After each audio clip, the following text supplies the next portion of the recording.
அனைவருக்கும் வணக்கம். சுனிதா வில்லியம்ஸ் அவர்களின் பிறந்த தினம் செப்டம்பர் 19.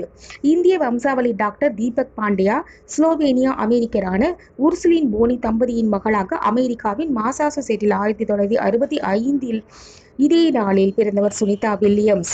இவர் மாசாசுசெட்ஸ் கல்லூரியில் இயற்பியல் அறிவியல் அமெரிக்க கடற்படை அகாடமியில் பயிற்சி முடித்தார்.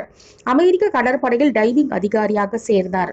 பின் விமான ஏவியேட்டர் பயிற்சியும் பெற்றார். பல்வேறு கடல் பகுதிகளில் பணியாற்றிய பின் நேவல் பைலட் பாதுகாப்பு அதிகாரி பயிற்றுநராக நியமிக்கப்பட்டார்.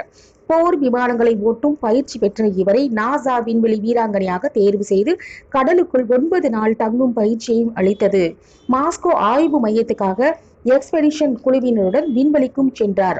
அங்கு 322 நாட்கள் ஆய்வு செய்தார். 2024 ஜூன் 5 போயிங் ஸ்டார்லைனர் விண்கலத்தில் விண்வெளிக்கு சென்ற அவர் தற்போதும் அங்குதான் உள்ளார். அங்கிருந்தபடியே அமெரிக்க அதிபர் தேர்தலிலும் ஓட்டளிக்க உள்ள விண்வெளி மங்கையின் 59வது பிறந்த தினம் செப்டம்பர் 19. இவரையும் வாழ்த்தலாம். நன்றி.